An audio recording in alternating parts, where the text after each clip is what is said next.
Hello, hello.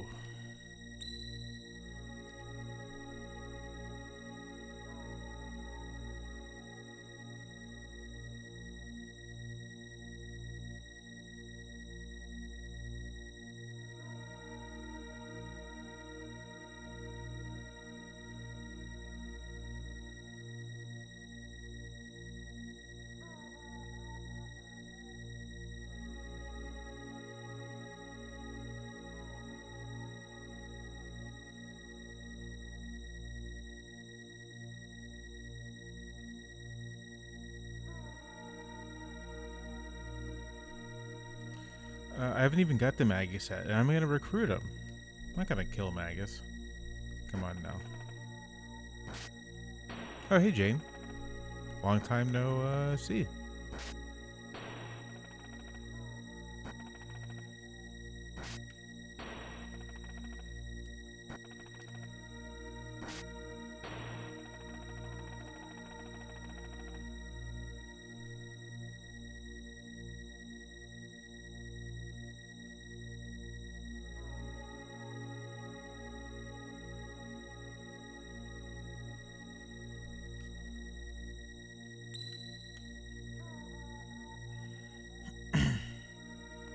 Do I think 100 men could defeat Satan in an all-night prayer session?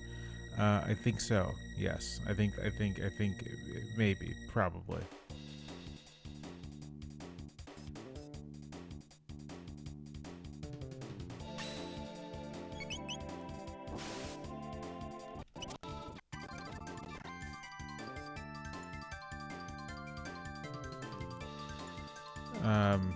So I'm streaming because I'm playing Chrono Trigger, and that's what I do when I play Chrono Trigger. I stream, but also I'm sure it's been tried, right?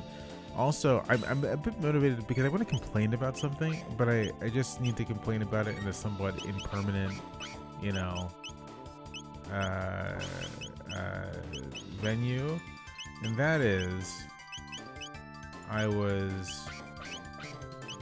I've been getting served a lot of like CNN clips on TikTok.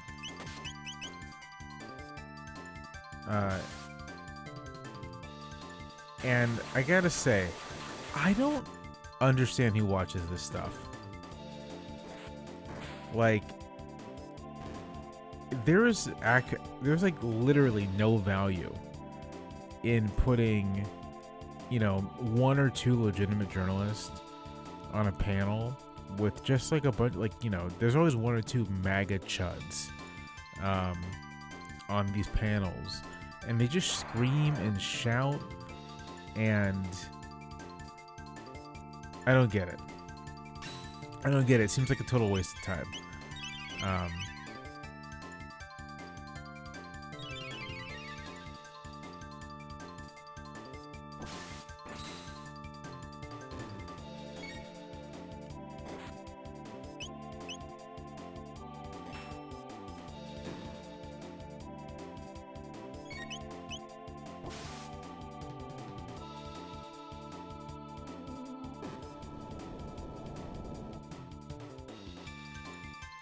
Is it I mean, I know it's entertainment, but like I was watching one of these, and there's this this chuckle fuck sure Michael something, and he's just like, you know, he's just like a dumbass. He's just like a dumb guy who doesn't know anything.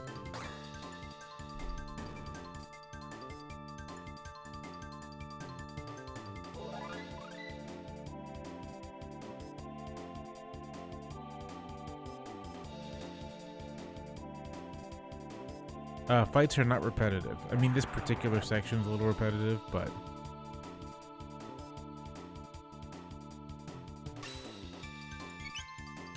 maybe it's because, you know, obviously I'm in the business, as it were. I cannot. The idea of watching these things just fills me with dread.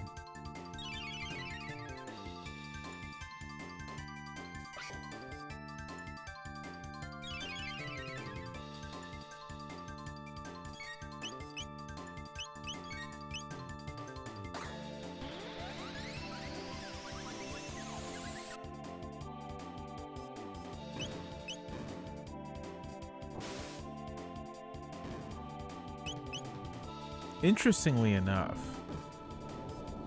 this is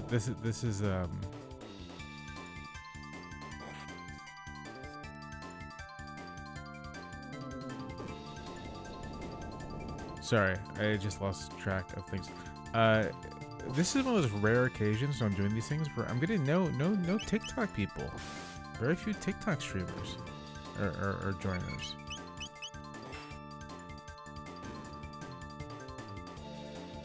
Last time, TikTok kicked me off of the live because I don't know why. I was like flagged for saying something inappropriate, but I didn't say anything inappropriate. It was it was very strange.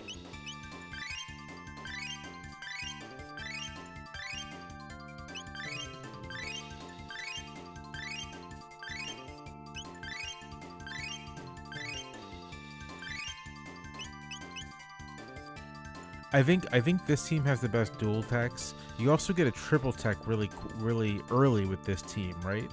And that's why I chose this team, because for the previous two bosses, the triple tech is doing nearly like 1,000 damage a pop.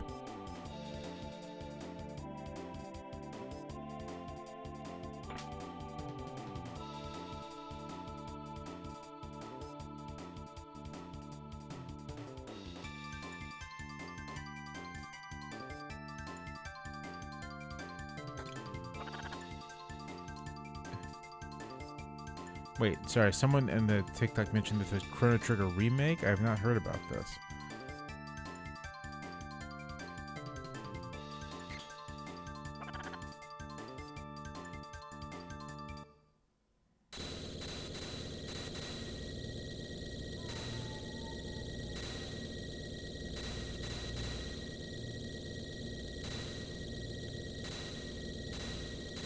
Okay, it was debunked. Okay, so false alarm.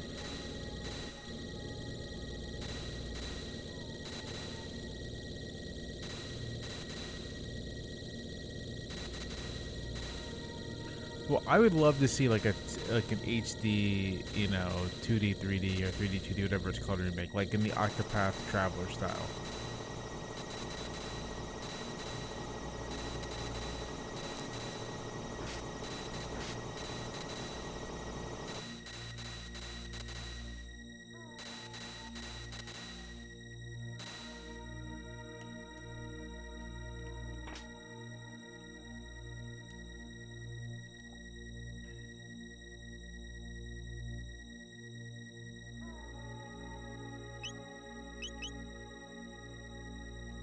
Wait, have they not finished the Final Fantasy VII remake?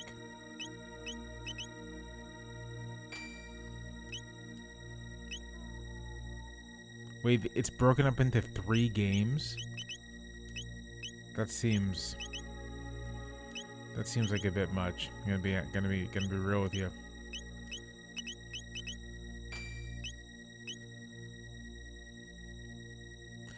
Yeah, the thing about the Chrono Trigger, the game, is just it's perfectly balanced. Like, it doesn't need to be anything more than it is. Someone on the TikTok is asking me if I played Chrono Cross. The answer is no, I have not played Chrono Cross.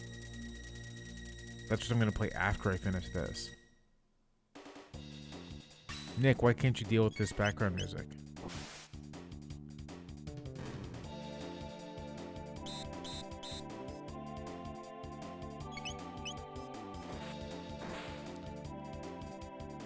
Ah, that makes sense. It should say, Corey, that the game is Chrono Trigger. It should say right on your screen. I think I put that there.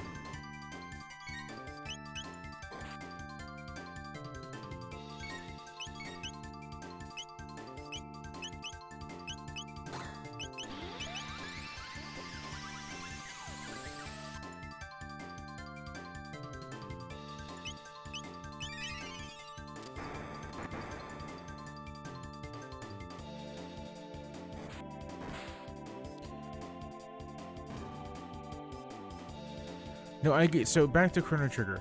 It's such a well balanced game, and the combat, like, The battle system, I think, is kind of like the perfect RPG battle system. Sort of like it gives you sort of like it creates the pressure and that you get from a real time battle system, but like it's technically turn based, active time battle rules, and I think this particular implementation of it is just like so good.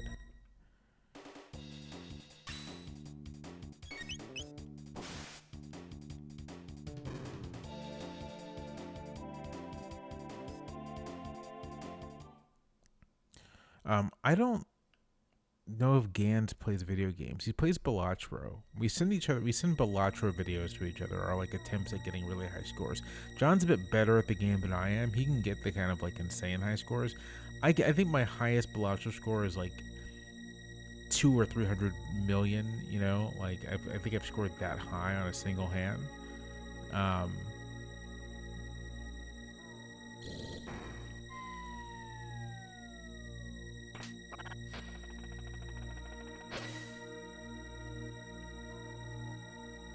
So tell me about this Expedition 33. I don't know about this game.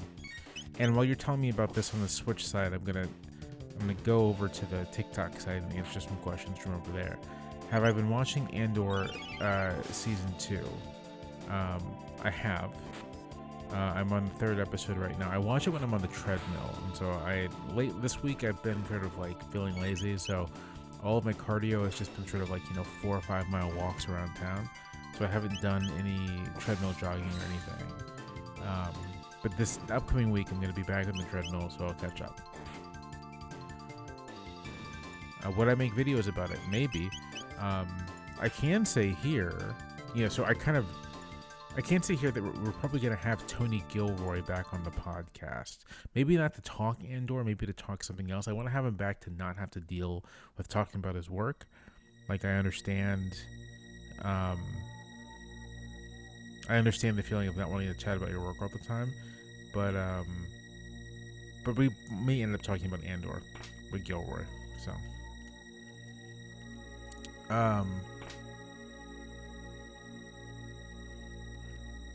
yeah. So it's not so much that I took a break from streaming, Jane, as it is that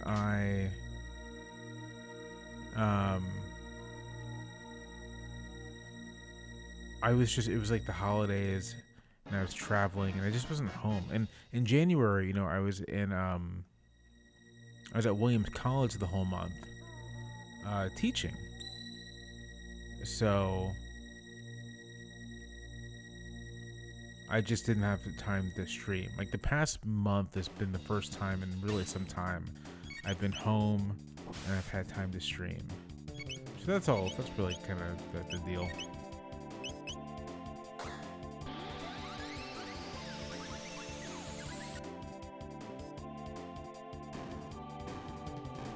Just as Expedition 33, I guess it's for where can you play it? Is my question.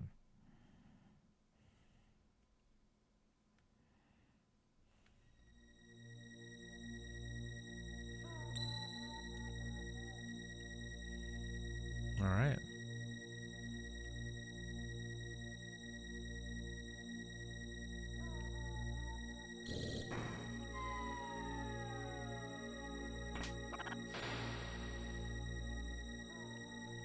Yeah, it's Rogue Leader, incredibly glitchy to play on my streaming.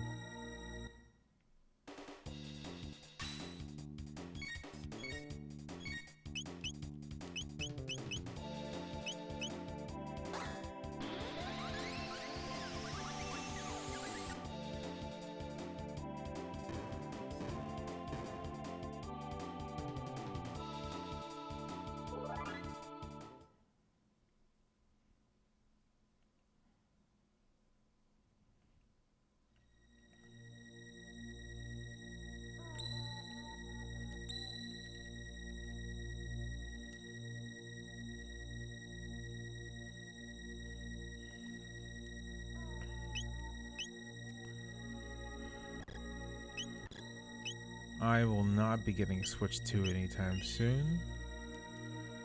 Maybe I'll get one eventually. Once I can be reasonably secure I'm not going to end up in like a MAGA re-education camp, then I'll get a Switch 2.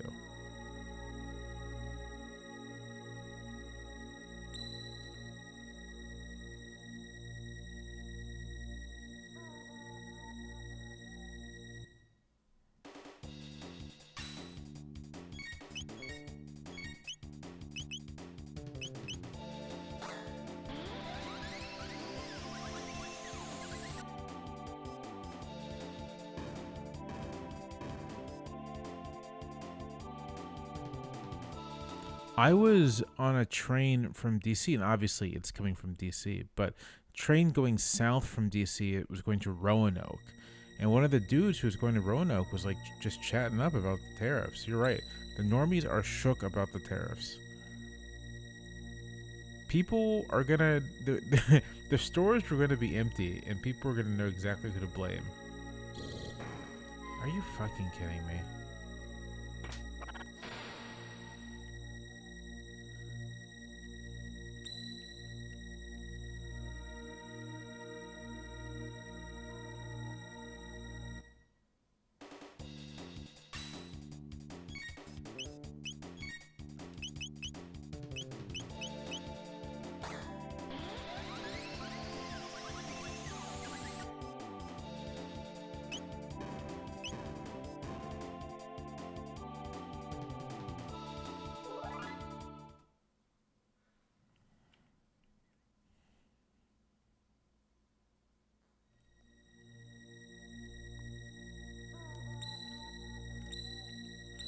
I mean, just as I am not like a unrestricted free trader, right? Like, I think that the our trade agreements should care much more about labor standards and the conditions of workers, and that we should have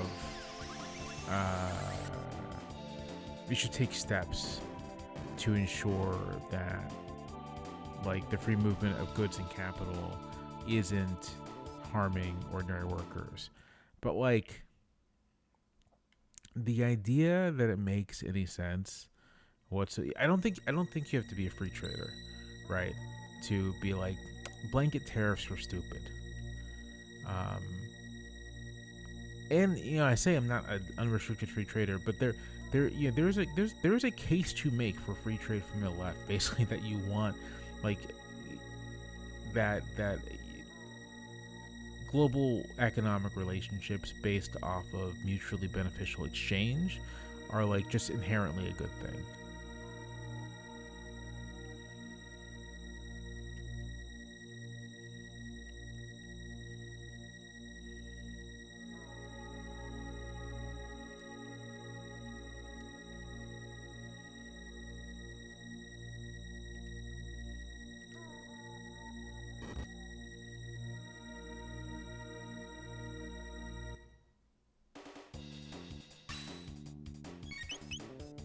Right, you need the international coalition to enforce labor standards. That sucks.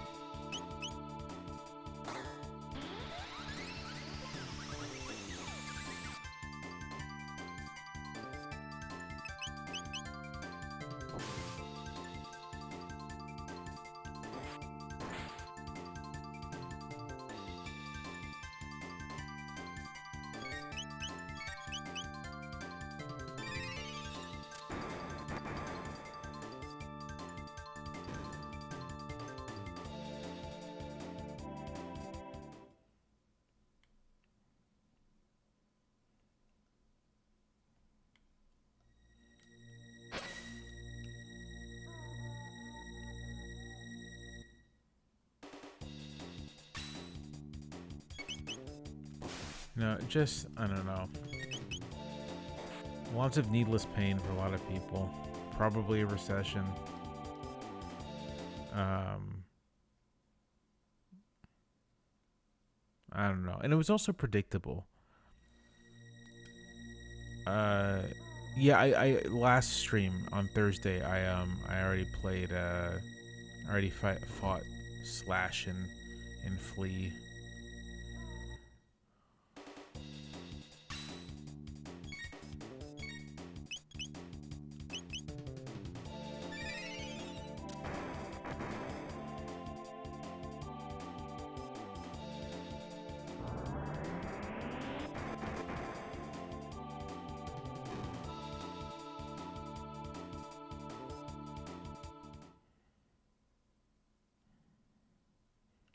Right, people have a Trump in their minds, it's not the Trump of reality, and I just think people, they thought about the pre-pandemic times, and they thought about them with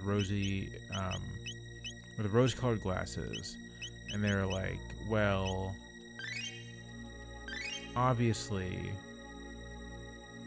if we bring Trump back, things will be like they were, but that's not happening, right? And what we have instead is a madman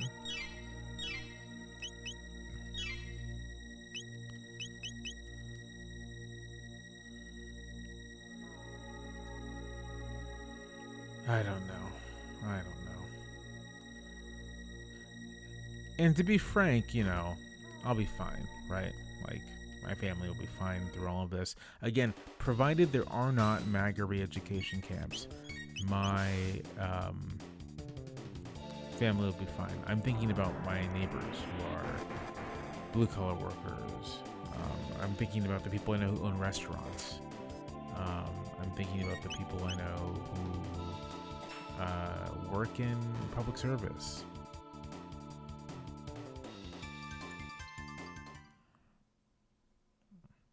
I really don't want to have to watch people suffer for no reason, for nothing. Again, suffer for nothing.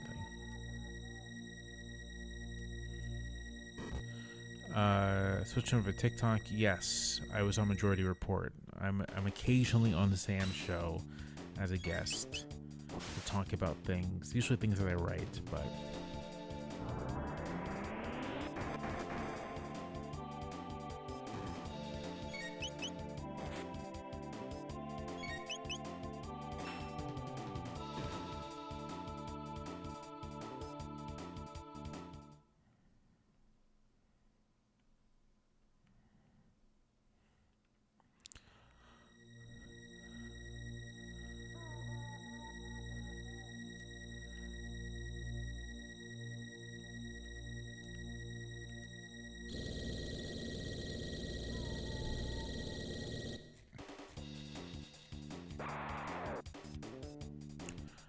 I've been struggling actually to figure out even how to talk or write about the total destruction of scientific and medical research in this country. Like I have like a on my list of TikToks to do, right? It's like a thing that I want to do a video about, maybe a longer video, but it's like hard for me to really communicate just how serious and dire this is. That like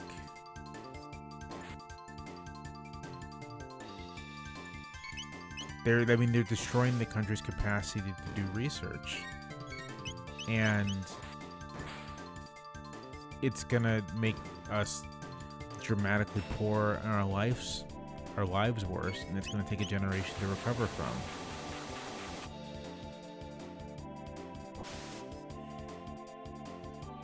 And it's like, why are they doing it? Is it revenge? Is it the fact that the top people in government belong to sort of like a millenarian tech cult? Like, I don't know. But yeah.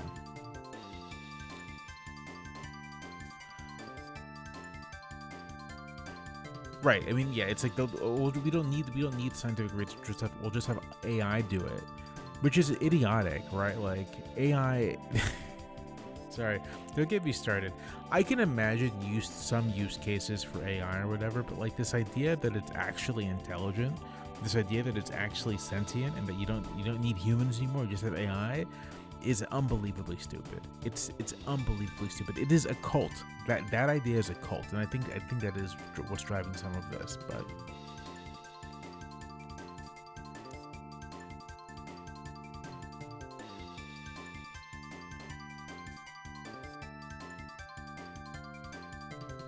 right? Because precisely because all this basic scientific research is, it's like it's just it's sort of like it's not even it's not something you see that when you talk about it, it sounds like you're just catastrophizing. Okay, there's some TikTok questions I want to answer that are funny, so I'm going to do that. One of them is, I'm curious, does the MIT have right-leaning columnists? And the answer to that is yes. Yes, the New York Times has right-leaning columnists. And it has a few.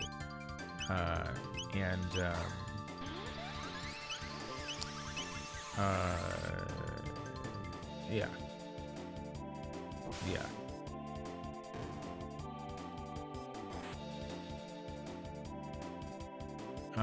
Someone's asking me about that gutter white lady who raised a bunch of money after calling a kid a racial slur. What I think about that? What I think about that is that's a gutter white lady. That's what I think about it. I think that person's a degenerate, and the people giving her money are degenerates. And I think, here's a fun thing I can talk about. I am so for many years. For many years, I have written about not race or racial identity, but like racial inequality, structural racism, the way that patterns of racial disadvantage are embedded in the political economy of the United States, the way that slavery and capitalism and racism are conjoined together, part of the nation's heritage. I've basically written about race and racism from like a materialist perspective. And people have screamed at me for 15 years about how people like me are the reason that racism's still alive. There's this chucklefuck at the Atlantic whose whole thing is like, you have to unlearn race, right? This notion being that if you talk about race, if you acknowledge it, that's what's keeping it alive. And then you look at someone like this Skylar person, this woman, Shiloh, whatever the fuck her name is, raising all this money. And she's my age, maybe a little younger. I think she'll be younger than me, right? Like, I'm 38. This woman's probably, she looks to be in her mid-30s, but like she could be 25, I don't know.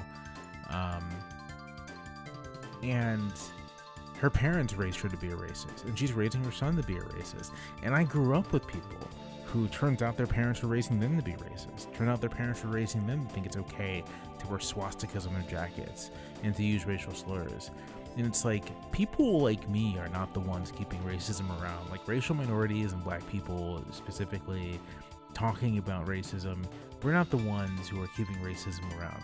People keeping racism around are the people literally raising their children to be racist. Raising the children to think racial slurs are an okay thing to say. The number of people who apparently believe, like, oh, everyone uses slurs in private. I don't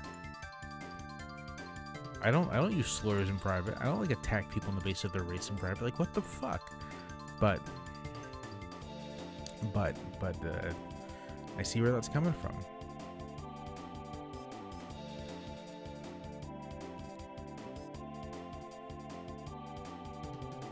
Yeah, hills of gold. People, I say slavery is bad. I mean, I say things like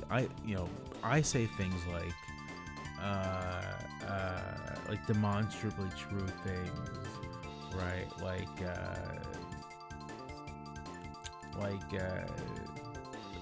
One of the purposes of racial inequality or racism is to expose certain groups of people to the worst forms of capitalist inequality. Just a straightforwardly true statement. Pretty bloodless, right? I say things like, hey, maybe we should look for ways to disentangle race from material inequality. Maybe we should look for ways to alleviate the material inequality so that race is no longer relevant or salient or whatever. And not only do people think I'm Malcolm X with an AK-47, people denounce me as a virulent anti-white racist. It's insane. It's insane.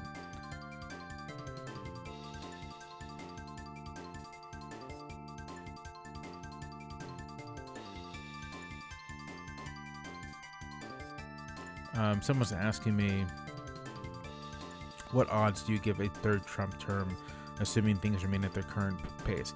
I'll just say that I'll say two things. First, I don't think Trump is leaving that office willingly. And two, if there is a third Trump term or whatever, it's not going to be legal. It would be wrong to think of it as a term, or wrong to think of him as a president. At that point, we will be living under a completely different kind of regime, right? Because the law, the highest law, the Constitution, renders the third Trump term not a thing you can do. But given the way things are going, I think we're more likely to see him forcibly removed than we are to see him complete his term. But we'll see. I don't know.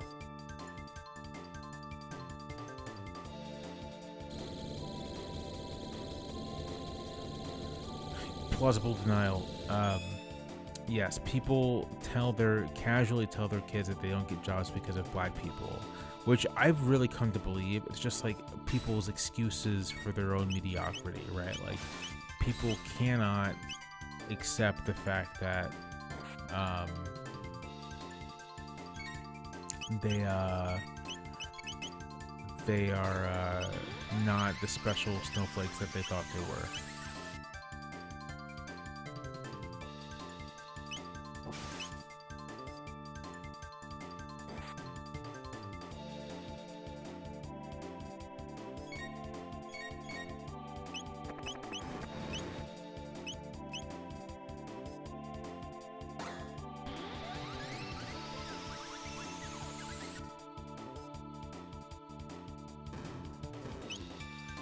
I mean, maybe this makes you petty.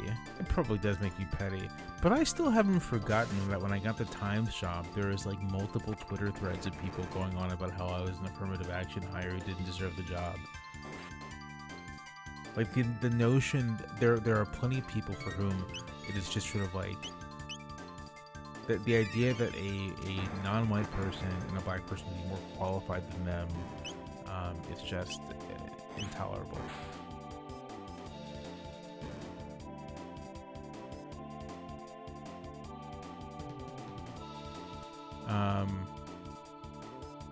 Answering a question from TikTok: has any other president had a military parade for their birthday? No. This is actually not a thing that we do in the United States. We don't give presidents military parades. We don't even really celebrate presidents' birthdays. We celebrate Washington's birthday and Lincoln's birthday, and we do that because it was George goddamn Washington and Abraham goddamn Lincoln. But the notion that you celebrate the president's birthday, that comes out of a foreign despotism, because the president ultimately is just another citizen. The president is your equal. He's not above you. He's not your boss. He's not someone for whom you are entitled. You have to show deference. You show deference to the office if you feel like it, but even that you don't have to do. But the idea of celebrating the president's birthday, of having a military parade for the president, that's insane. And I mean, you can say, well, the president's commander-in-chief. I have a whole rant about how the inflation of the commander-in-chief, of how that it's too much to say that's a symbolic role. It's not, but it's also not the sum total of the president. The president is primarily the chief executor of the nation's laws.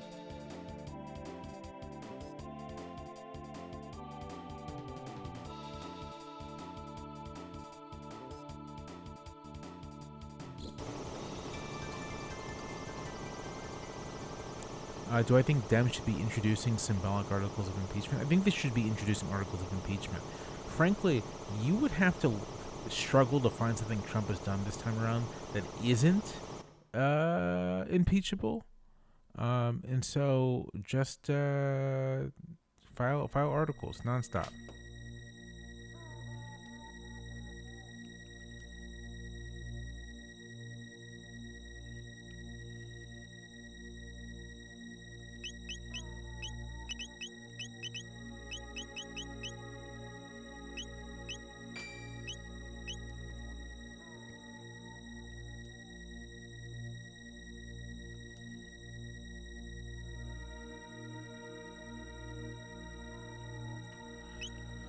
Continuously file articles of impeachment against the guy is my view.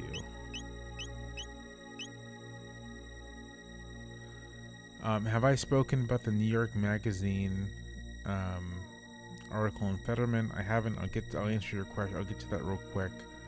Um,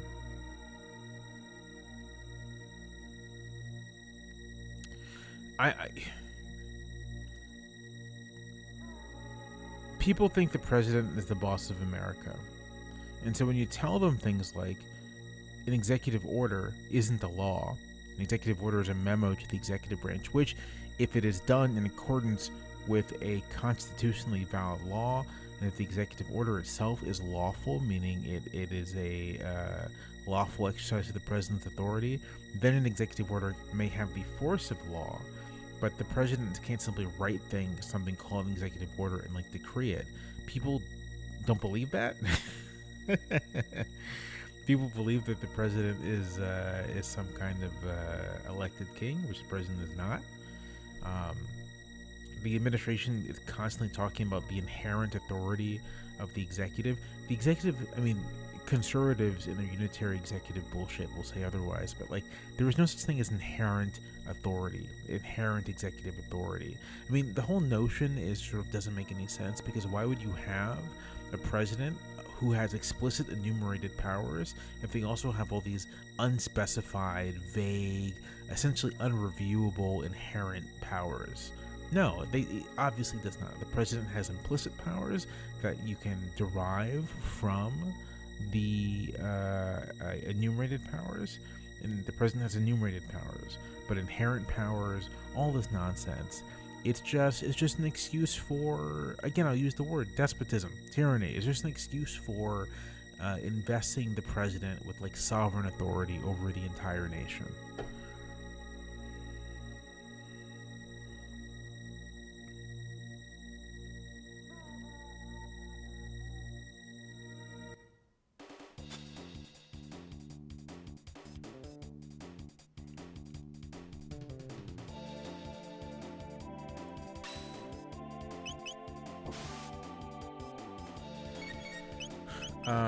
My opinion on impeachment, this is a TikTok question.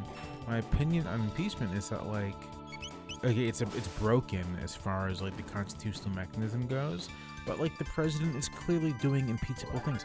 The president has claimed that he can expel American citizens to foreign gulags. Like, just making that claim is an impeachable offense, right? So file articles of impeachment constantly. You know, I think Democrats should be talking openly about like pursuing basically, you know, investigations, criminal punishment, all kinds of things against anyone participating in this. In my view, you know, many of Trump's actions are unlawful and unconstitutional and aren't valid. And so I think Democrats should be openly saying things like, we're not going to honor anything Trump has done when we take power. And if you participated in this, you will meet the full force of the law. And if you're somehow unable to be held accountable according to the law, then we're going to drag you in front of Congress and you're going to testify before the American people about your contempt for our system of government. I don't think any of those Doge kids should be able to find a job again for the rest of their lives. I think a bunch of them should be straight up in fucking prison. I think Elon Musk should have to flee to Dubai if he wants to live a free man. So that's what I think Democrats should do. But I'm strident. I'm a strident Trump opponent, so, you know, whatever.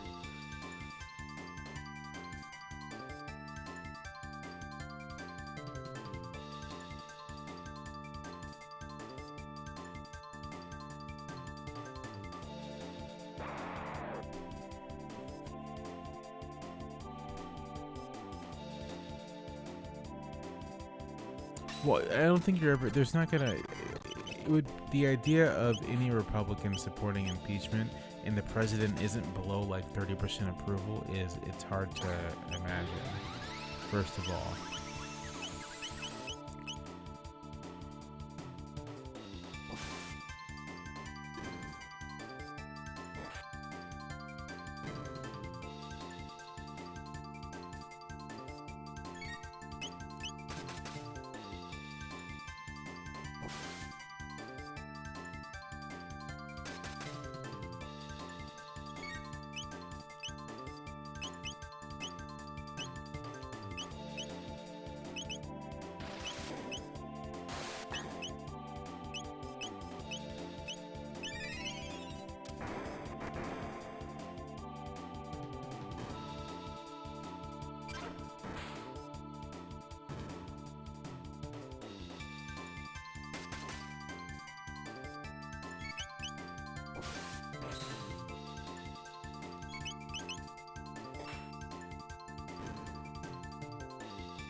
I mean, so I'll say this: impeachment.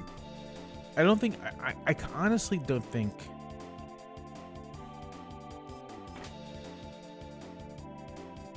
I don't think there's a world in which impeachment does work at all. Um,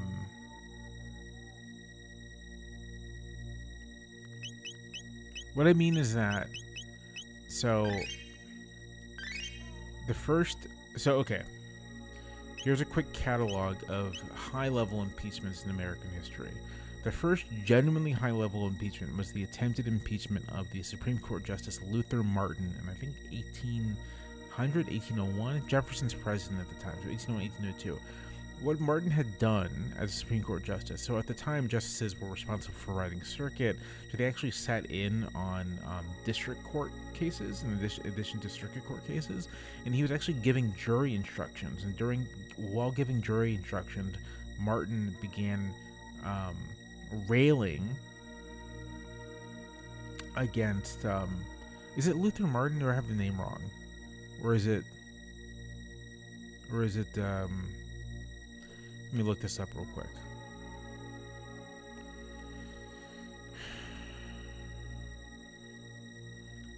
I might get the name wrong. I don't like it when I do that, so.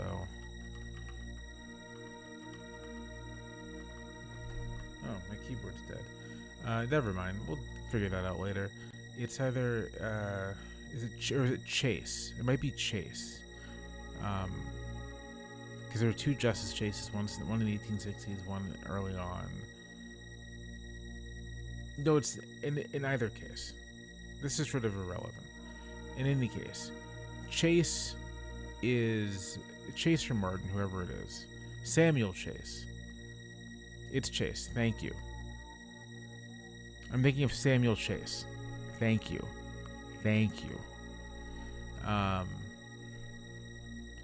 No, not Martin Luther. Luther Martin.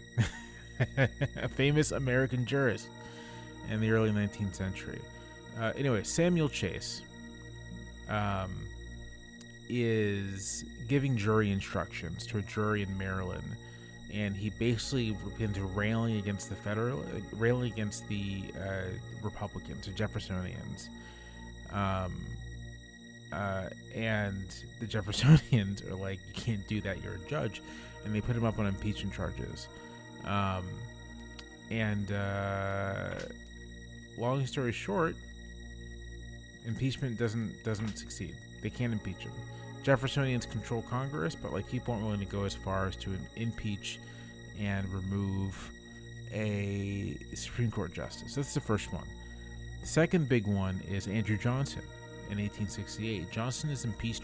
Technically, its charge is violating the Tenure of Office Act, probably an unconstitutional law, which says that the president must go to Congress and offer an explanation for removing a Senate confirmable position. Probably not constitutional. But Johnson had dismissed Secretary of War Edwin Stanton, didn't explain it to Congress, and they impeached him. But the real reason is that Johnson was basically undermining Reconstruction, and the radical Republicans wanted him out of there, and they couldn't get the vote. They couldn't. There's they one vote short of removal. They were able to impeach him in the House, but in the Senate, one vote short of removal. The next big one is, of course, Nixon, who resigns before he can be impeached. Although articles of impeachment are drawn up against him. And that's the one where maybe had it gotten to it, he might have been removed, right? And then Bill Clinton, who is impeached but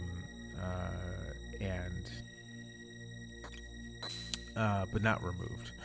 And then Trump, who is impeached but not removed. And just sort of like the bar for removal is so high that in the context of partisan politics, I just do not think it is ever going to be reached. Someone's asked me, do I think judicial review is a mistake? So here's the thing I'm going to disagree with a lot of people, a lot of my co-partisans about, who will say things like, judicial review is in the Constitution, and judicial review, it's because of Marbury v. Madison, and it was a mistake. I disagree with this account of the origins of judicial review. I think it's very clear that judicial review emerges almost organically out of the Anglo-American legal tradition, and that by the time the Constitution is written, you already have forms of judicial review at the state level. Um, I think judicial review is an emergent property of the Constitution as written, right? Like when you have the supremacy clause and a judiciary tasked with harmonizing laws with the Constitution, and a Constitution that is higher than ordinary law, you sort of necessarily are going to have judicial review. Um, and I think Marshall and Marbury is simply stating that fact. It's not like a thing he's creating. It's just like a fact of the system that the courts have this power of judicial review. Now, should it be used as aggressively? No, probably not. I think the courts should be much more circumspect about their use of judicial review. And Marshall, to his credit, was, right? Like, after Marbury, the first law struck down after Marbury was Roger Taney striking down the Missouri Compromise with Dred Scott. So judicial review it's part of the antebellum legal tradition. It's like courts are reviewing state laws quite often, but federal laws they're a little more circumspect about, and I think that's like the right approach. But I don't think I frankly do not think that you have any kind of American political system, given sort of path dependency and its origins, and given our traditions of constitutionalism, without some form of judicial review. I think it's just like part of the package of things that come together in whatever you want to call American democracy.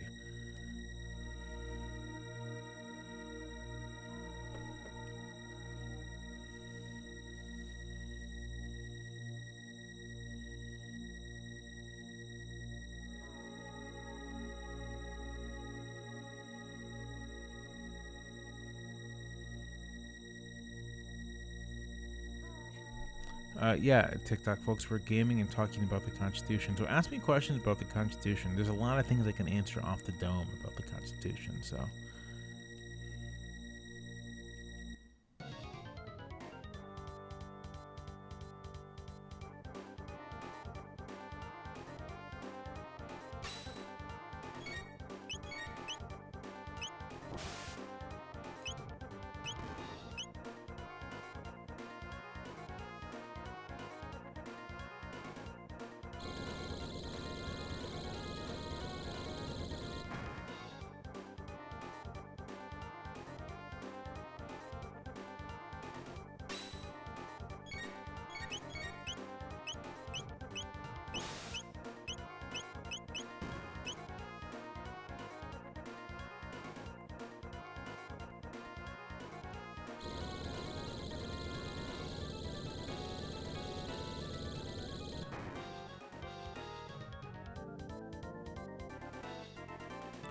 Yeah, I mean the story of Birch Bayh, one of the great unsung heroes of American legislative history, getting dangerously close to repealing the Electoral College is fascinating.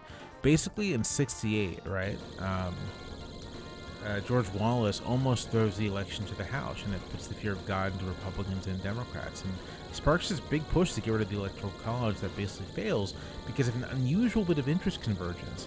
You have Southern segregationists who like the Electoral College, but you also have black activists who see the Electoral College as empowering them in urban areas, right? In these swing states with large urban areas, black voters can prove pivotal, and so they don't want to give that up. Fascinating. Could the push to do away with the 14th Amendment be used as a path to resegregation? Well, you would just have to basically find some way to reaffirm Plessy. That's all. Which, frankly, this court's already halfway there with its jurisprudence that basically holds that it's not racist unless someone explicitly says, I'm being racist. So. Question over from the TikTok.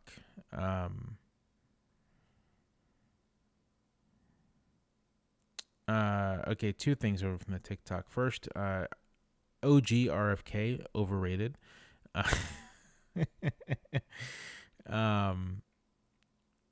And uh, the question is, has there been a constitutional crisis before? What were the consequences? There have been many constitutional crises, and a constitutional crisis. A way to think about it is um,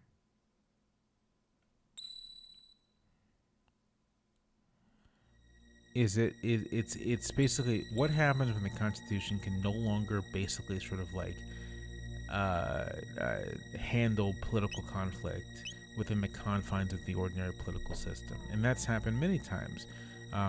The think about 19th century constitutional crises. There is the election of 1800, which almost devolves into it. Basically becomes a kind of crisis that has to be resolved more or less with a constitutional amendment. There's the nullification crisis. There's the crisis over the status of the Cherokee Nation, which is actually happening overlapping with the nullification crisis. The Civil War was a constitutional crisis. You have the secession crisis, and then the war itself, which raises a whole bunch of other constitutional issues, and Reconstruction does as well. I think you can think of the New Deal as being kind of, at least the first chunk of it, as being kind of a rolling constitutional crisis. Yeah. No, okay, hold on. Sideban. There are two Chases. There's Samuel Chase, who was a Supreme Court justice, one of the first ones, who they tried to impeach, and there was Salmon Chase, who was a Ohio Liberty Party lawmaker, senator, governor, Lincoln's Secretary of the Treasury, and then Chief Justice of the Supreme Court.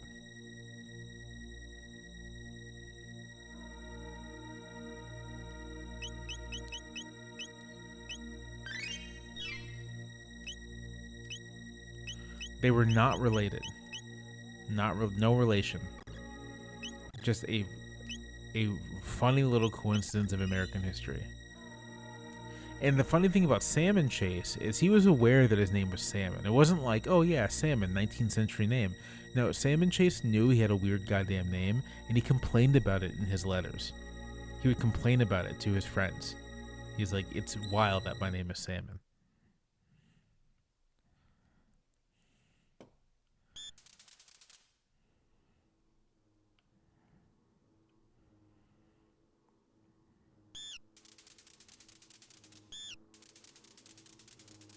Can I rank the current Supreme Court justices? This is a question from the TikTok. Can I rank them? I mean, can I rank them? Okay. It's like, how do you want me to rank them? Craziest? Probably go Clarence Thomas, then Sam Alito, and then it's sort of like however you want to do this. But Thomas is a psycho, and so is Sam Alito. Most destructive? I would actually put John Roberts on that list, simply for the immunity ruling.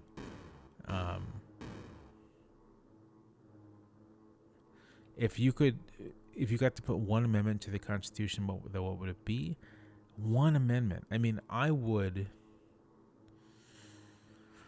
want to do like a big omnibus amendment, like the 14th Amendment, that just has a bunch of things. Like, I actually, had Harris won, and I still have this draft on my computer. I had this plan to basically like have my immediate post Harris column to be a big. This is how we should amend the Constitution to deal with the whole Trump thing, and here is the exact language I think we should use. Like basically, just my column would have been like a draft amendment modeled after the 14th that basically deals with kind of the major things. So, weakening the pardon power, dealing with criminal immunity, a couple other things in there as well.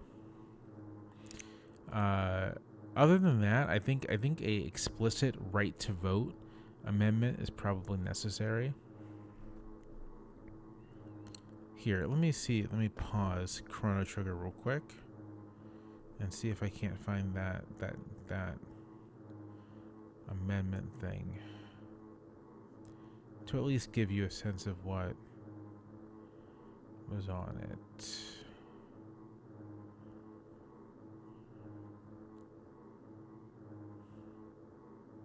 Okay, here we go. Okay, so the kind of the political thought about around this is that like I didn't want this amendment to be partisan, right? Like the nature of the amendment process is such that like you would you want it actually to be addressing genuine problems. And I do think that Trump has sort of like revealed a number of like I mean, they've already always been there, and for people like myself who've written critically about the structure of the Constitution, like we've pointed these things out, but they've made so apparent these like glaring problems in the U.S. Constitution.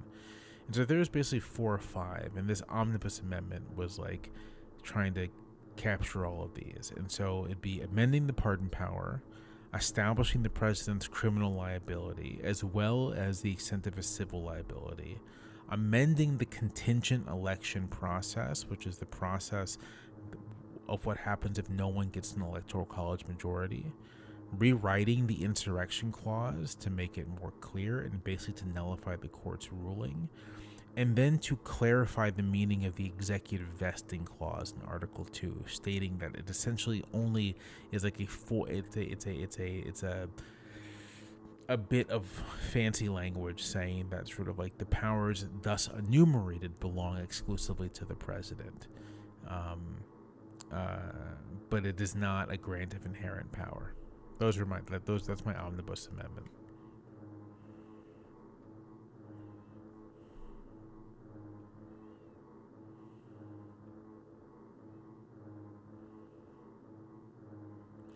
Gorsuch, I think, is the weirdest Supreme Court justice because he is a total insane chud, except for his fanatical commitment to the rights of Native Americans.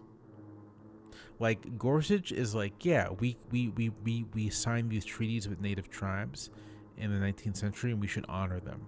Which is sort of like I don't think people really, it's hard to like communicate how, I mean, good. I'm not disagreeing with this, but it's kind of wild. Gorsuch's like genuine commitment to the rights and sovereignty of Native people in the United States. I find it's like so it's interesting. Um, Otherwise, he's a total chud. Barrett is fascinating in that like I think the fact that she comes from a bit outside of the conservative world of Washington has shaped her perspective on the court. And to answer this question from a couple people, this is not my first playthrough of Chrono Trigger. Did you not just watch me beat Ozzy? I played this game many times. I don't think Gorsuch is okay and trans right. I think Gorsuch is just sort of like a crazy person who's like, well, the card says moops. And in this case, the card said moops and it benefited trans people.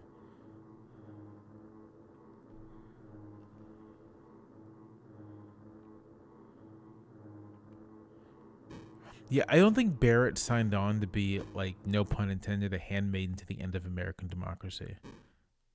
I love the music for the Magus fight, by the way.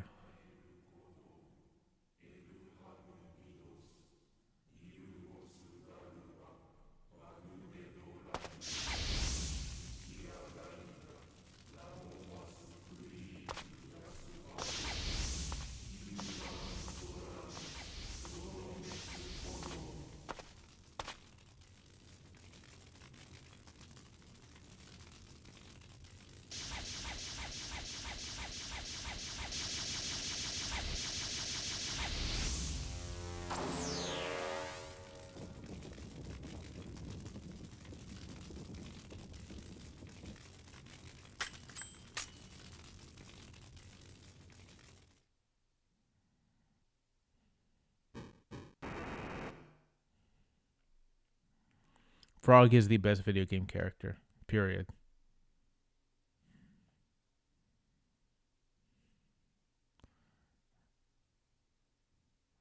Magus is dope as hell, though. Someone's asking where does Gorsuch's Native American support comes from. I just think he was a judge out west. He was a judge out west, and so he actually dealt with it on a practical day-to-day level. That's all. Selective empathy.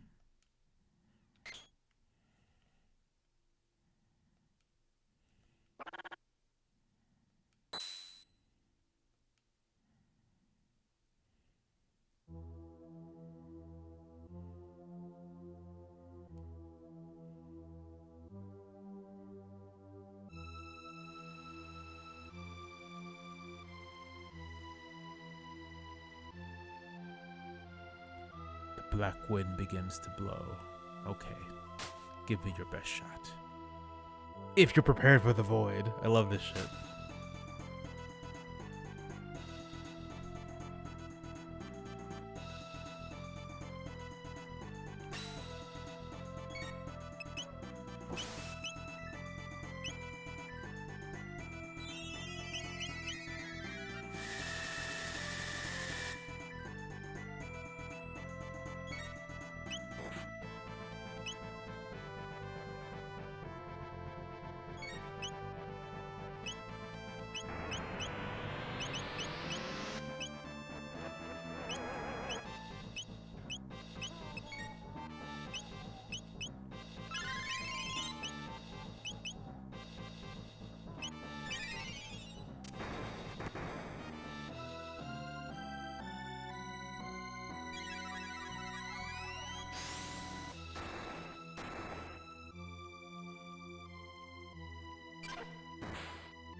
If I attack with the wrong element type, he gains health.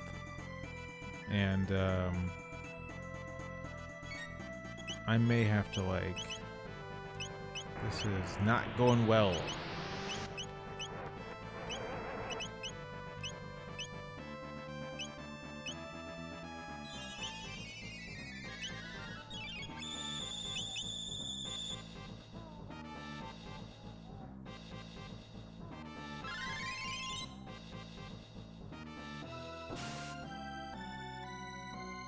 Okay, only shadow damages, okay.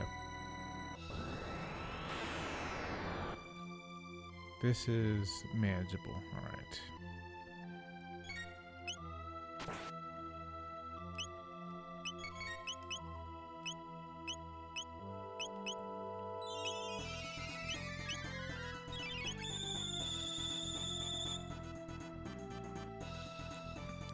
I know people have been asking me questions and stuff.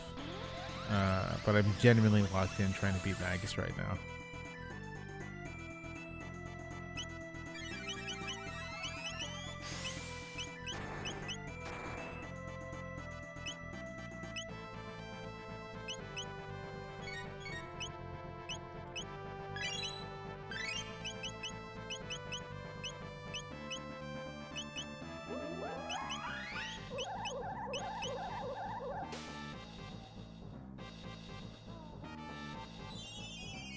And thank you for watching me on Go Boys. Much appreciated.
That sucks. Jesus.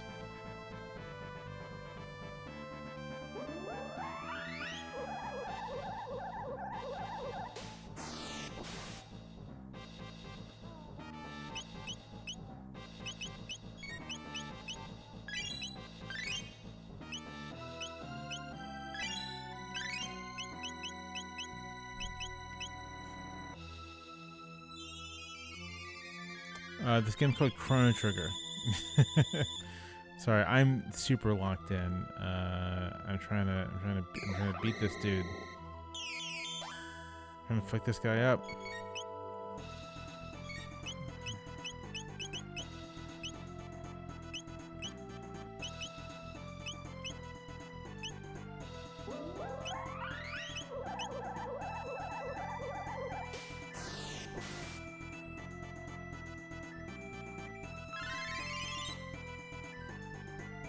Also on you're on TikTok. If you're on TikTok, you should share my live. Is your stream glitching? I don't think it shouldn't be glitching.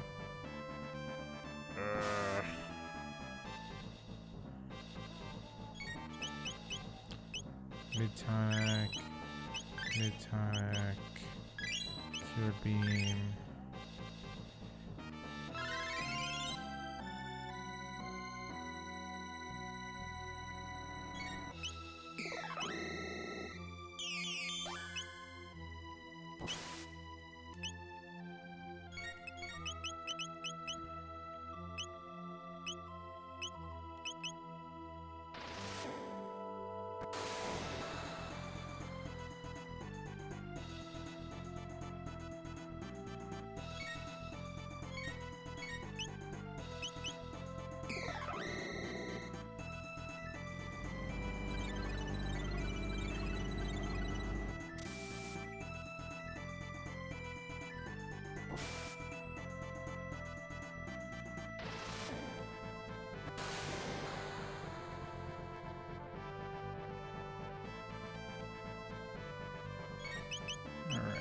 Mid-tonic.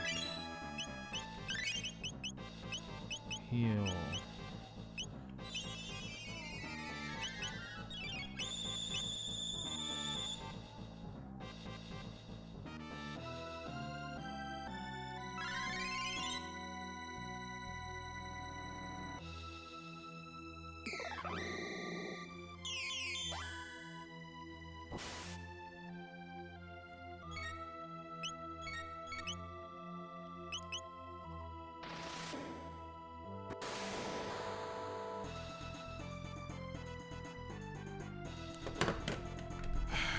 Yes.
I remember when I first time I played this in like 14 or 15, it just blew my mind. Sort of like, you mean Magus wasn't the boss? What do you mean Magus wasn't the boss of the game?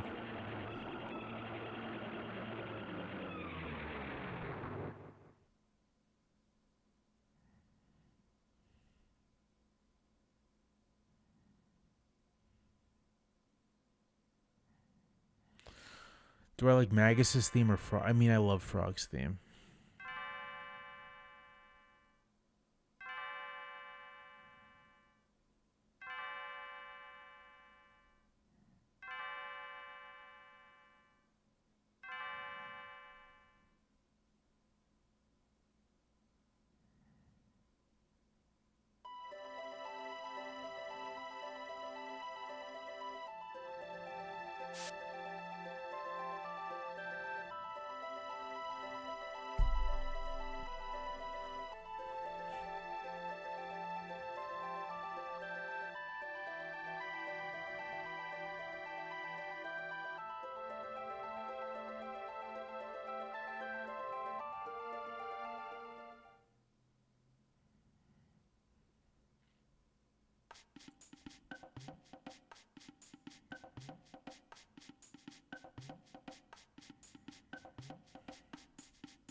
How much snake venom would I personally inject for the good of humanity? Sorry, humanity. None. More Andor questions. I am currently watching Andor like everyone else, and I think it's great. I'm Andor pilled.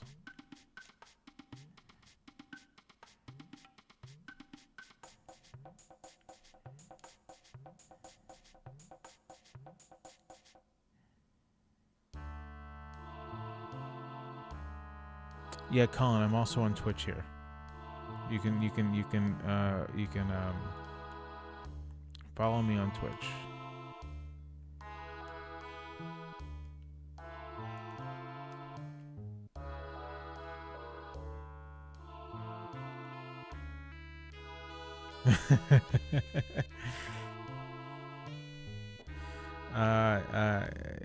Knee science. Don't. I mean, it's a little hard to explain.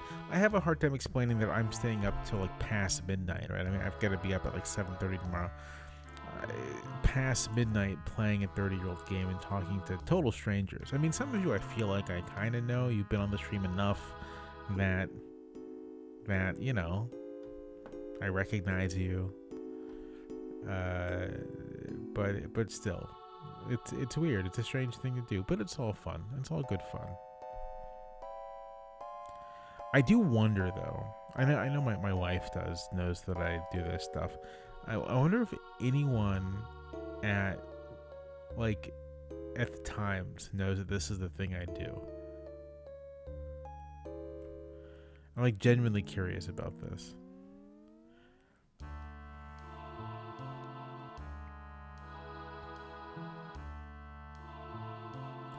I have no clue if the New York Times knows that I do these streams.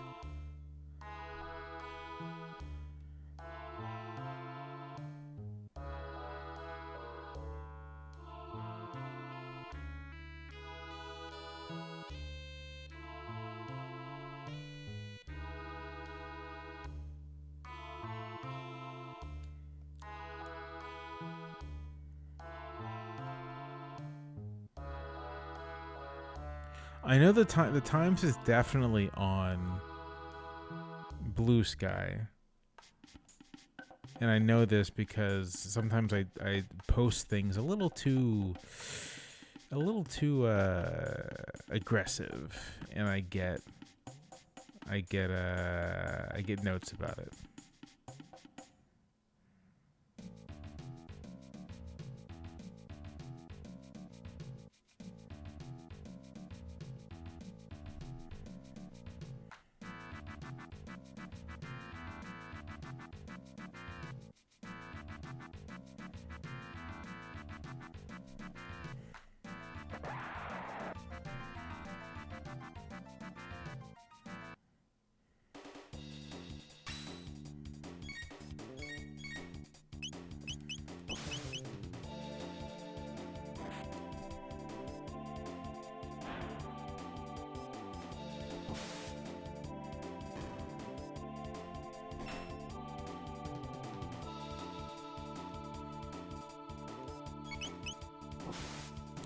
Well, the thing is, this is for the TikTok folks.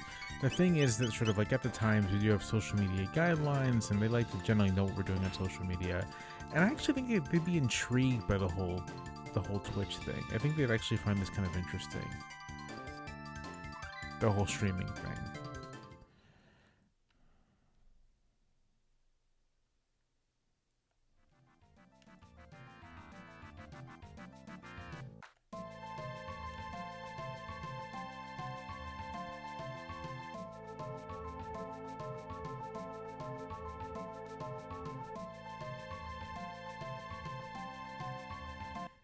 I mean, I think if I had like Hassan like streaming numbers, yeah, it'd be very apparent. They'd be very, very interested, but I don't. So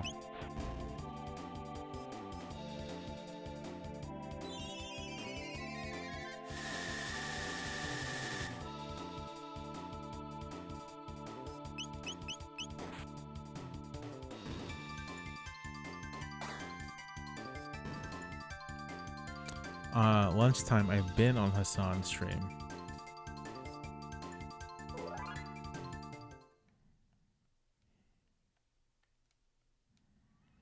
Is Thunderbolts good? I haven't seen Sinners or Thunderbolts. You know, my original plan for tonight was to go see Sinners, and then I started watching The Pit with my wife and got lazy. So no, I did not go out. But I'm gonna be in New York next week, and I'm gonna have some free time. So I'm gonna I'm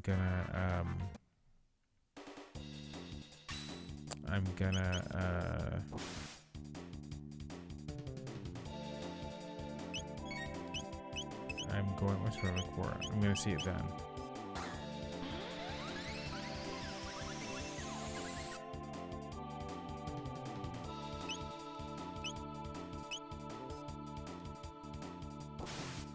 This is not. Why does everyone keep asking me if this is my first time playing this game? I'm a 38-year-old man playing Chrono Trigger at like midnight. This is not my first time playing this game.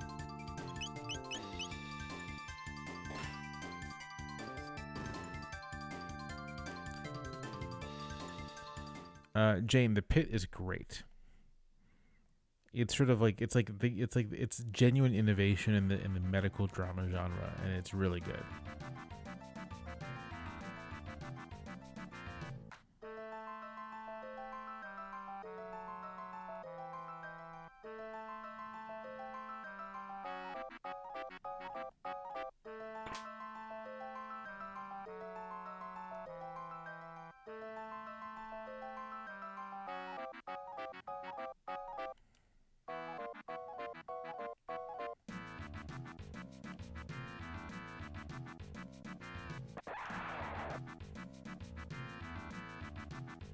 Yeah, Noah Wiley was the art lead.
Jane, I think I mentioned this earlier, but I've been watching. Andor is actually the perfect length for like a treadmill workout. You know, it's like each episode's like 40, 45 minutes, so you can totally just like you can knock out. If you're the kind of person who does cardio on a treadmill, you can knock out an episode. That's what I've been doing. Hop on the treadmill, jog, watch Andor.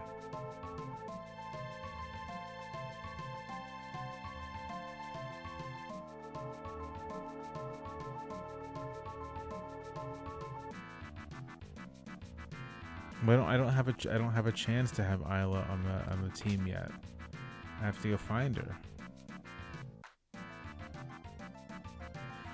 Cornhog, if you've never played a JRPG all the way through, I actually think this is a pretty good one to start with.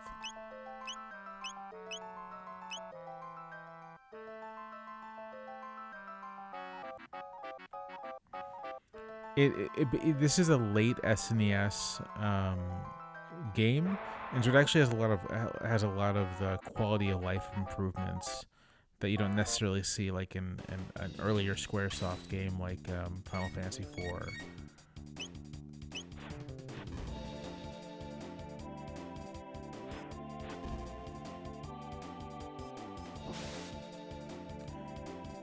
Yeah, I think you're so much of this game's mechanics just hold up incredibly well.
All right, who should I go with? Who should I go with? I'm gonna switch out Robo. I've been Robo and Frog a bunch yet right now. I'm tempted to do Marl, who is just for someone for some good healing stuff.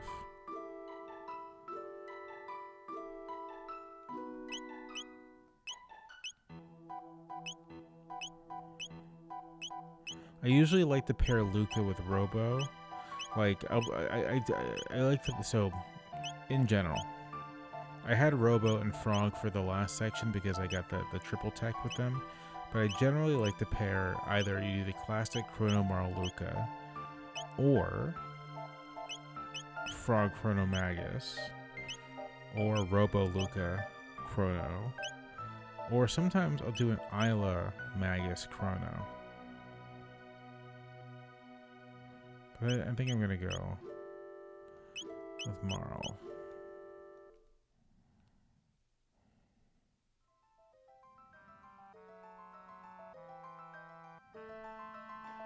When is bedtime? Bedtime's probably going to be in like 30 minutes.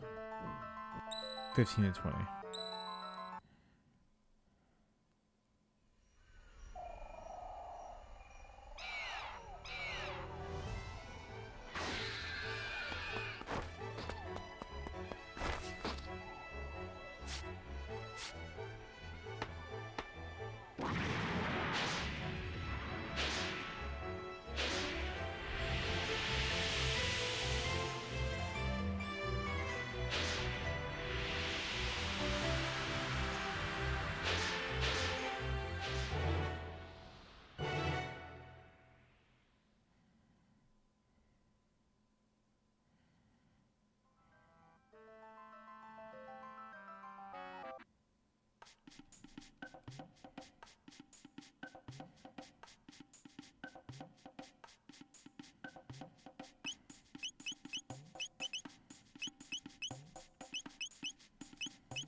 Yeah, on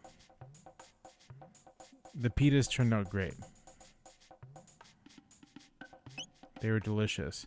So people always ask me for recipes for those things, and my unfortunate answer is I don't have a recipe. I mean, like, there's a recipe for the pita, but pita bread's like, it's a pretty standard as far as like actually making the thing goes. Actually getting it to puff is all technique, and I have made literally hundreds of pitas over the years to get to a point where in a batch of 12, usually between like about at least usually at 10 will be consistently puffed. This all 12 were, which doesn't happen very often. These were baked in the oven, 500 degrees. Keeping them close together helps, I've found.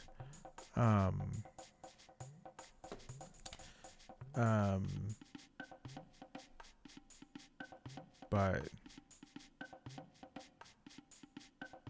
you know.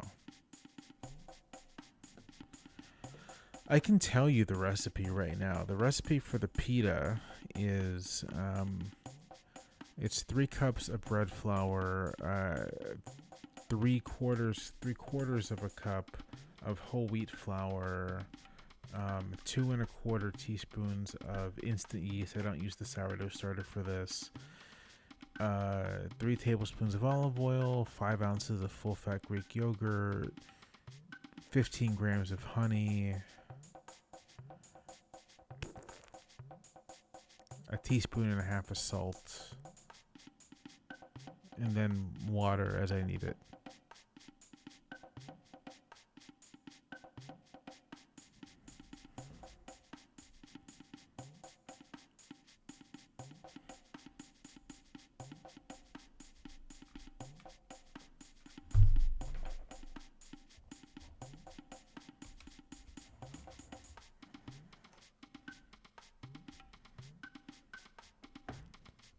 What do you mean not using weight measurements? I'm using grams. I mean with the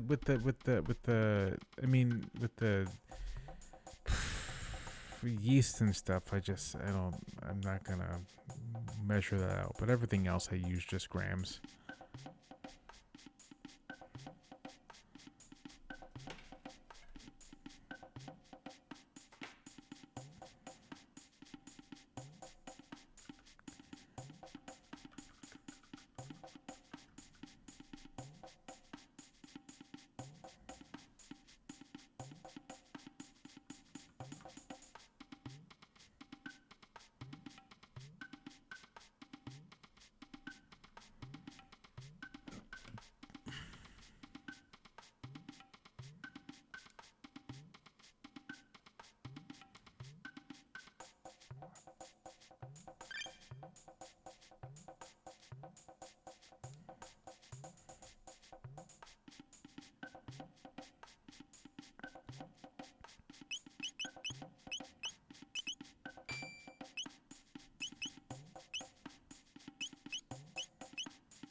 Oh, I said cups for the flour.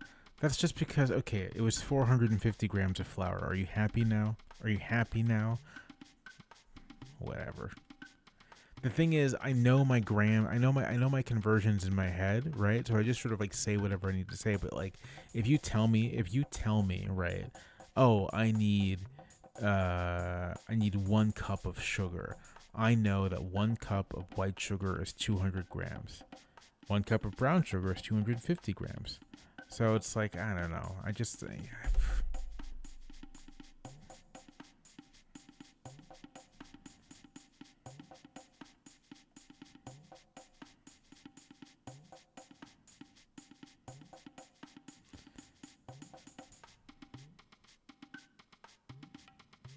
The thing about knowing the measurements, though, is that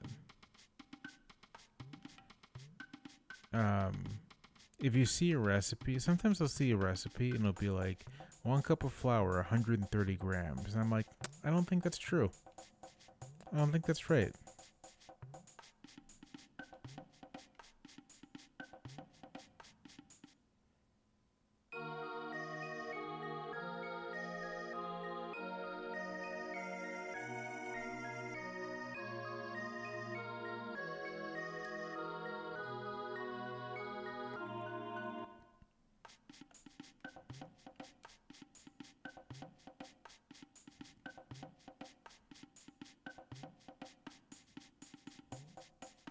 No, so this is for the TikTok folks.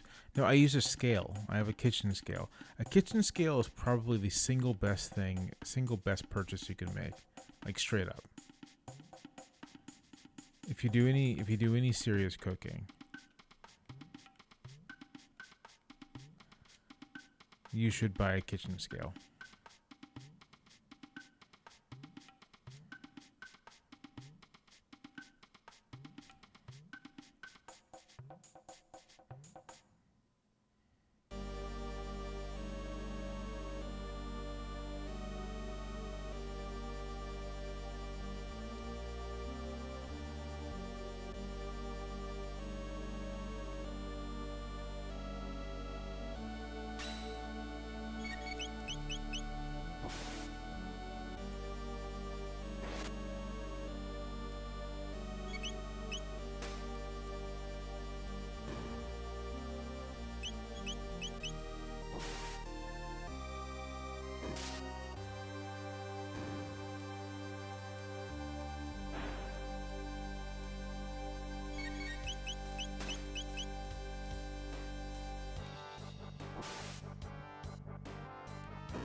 Well, yeah, a scale is absolutely necessary for any serious coffee making. That's just like a given.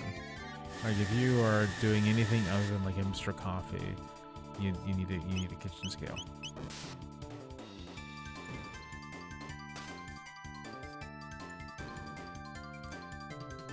Okay, kitchen scale. Unless you're making lots of roast, I'm not sure. Like a food thermometer is useful. I wouldn't say it's the most useful thing. It's useful, but you can if you don't you can skip it. A professional quality knife, yes. A honing steel, and it's worth trying to teach yourself how to sharpen a knife with a whetstone as well. An electric kettle is incredibly useful, and I find that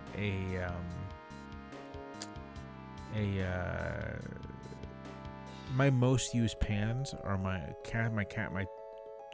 12-inch cast iron skillet and my 10-inch carbon steel skillet are my most used pans.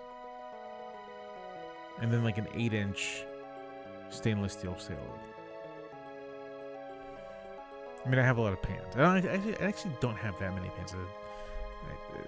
I have that many pans, but. Oh, and a Dutch oven. Dutch oven, super useful.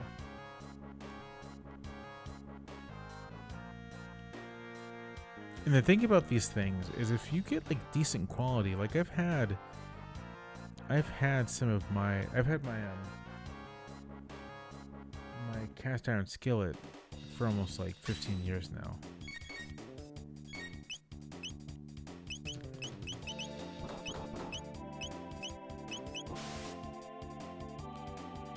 Not enameled, actually. Not enameled. Yeah, no, I have a stout.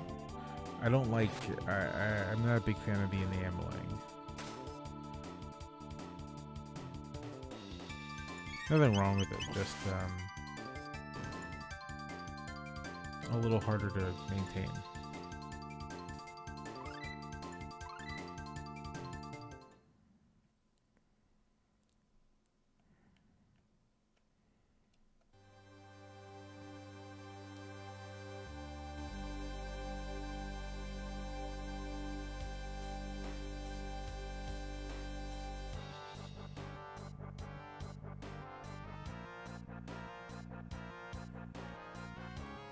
Knife. I mean, I have a bunch of chef's knives just because I like collecting things.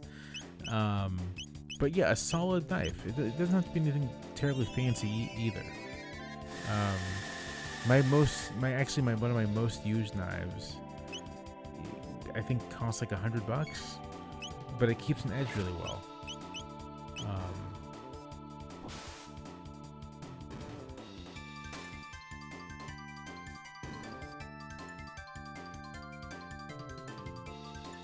Yeah, a microplane grater is always super useful. You can buy those like takeout, those like those plastic quart containers you get for like takeout soups. Buying a bunch of those, super useful for either storing stuff or for prepping stuff. Yeah, deli containers. I do have a non-stick skillet just for scrambling eggs. I'm sorry. I know that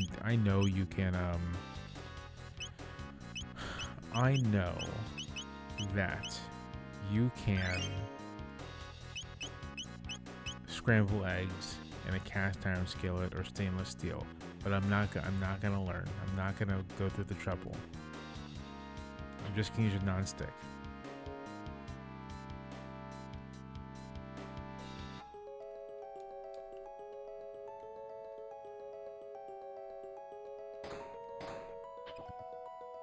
And unless you're eating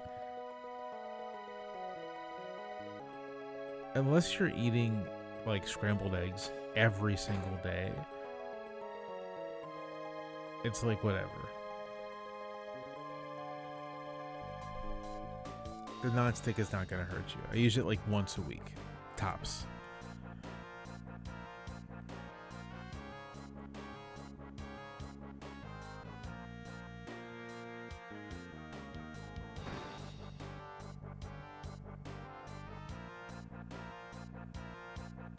Yeah, I mean, that is the great stuff about kitchen stuff. And I'll say, when it comes to kitchen stuff, it is, I mean, there are things I have in my kitchen that I saved up to buy because it is worth just having a really good, high quality item because it will last kind of indefinitely.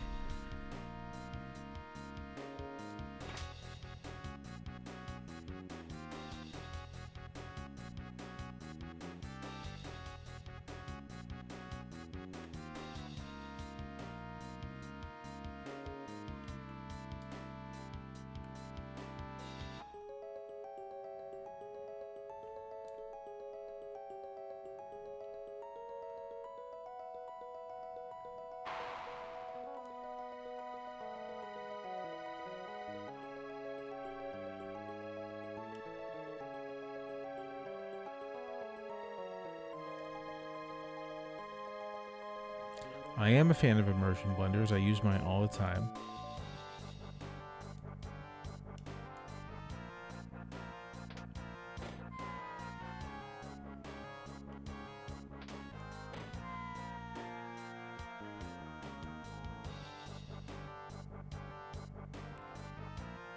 Can you go over my scrambled? Okay, so you use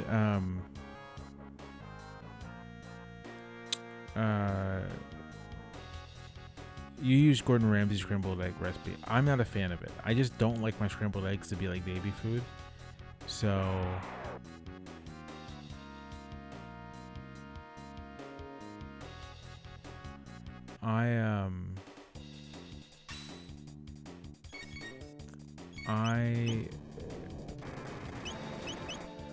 I like really fluffy scrambled eggs, and for fluffy scrambled eggs, in addition to having the eggs, being beaten quite well, you just also need a lot of heat.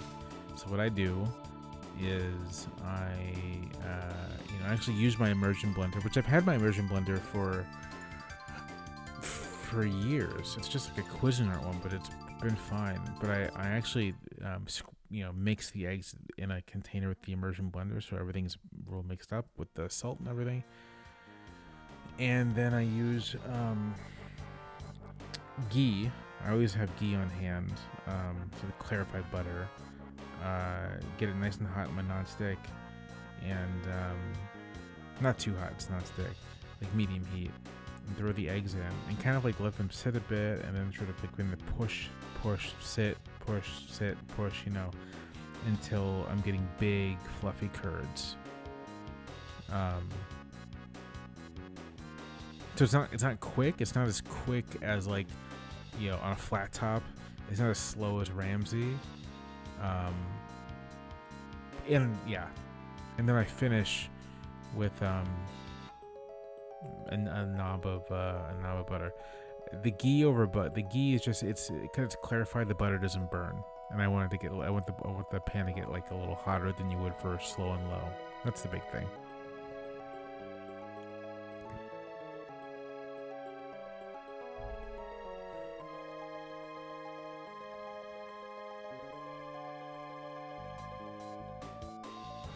Well, you can just make ghee. It's just clarified butter.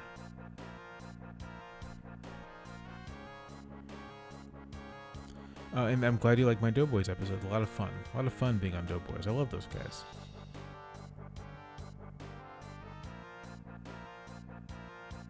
Someone asked me what I do for coffee. So it kind of depends on weekdays when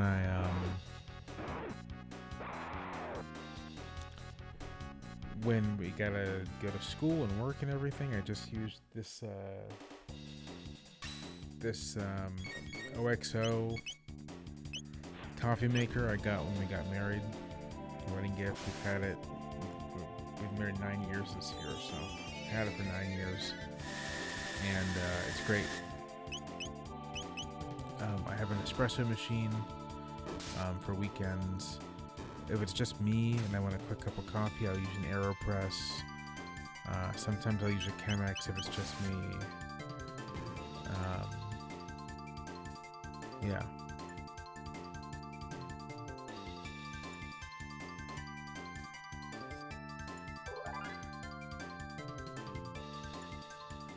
Yeah, ghee is clarified butter, but you toast the solids. So you let the solids get nice and brown, then you strain everything out.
What's my go-to coffee brand? A local roaster literally down the street from me.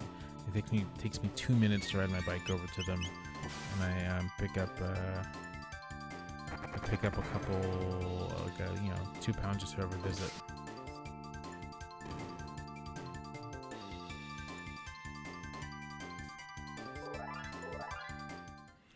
Okay, I'm officially hitting my need to sleep point. So, good night, everyone.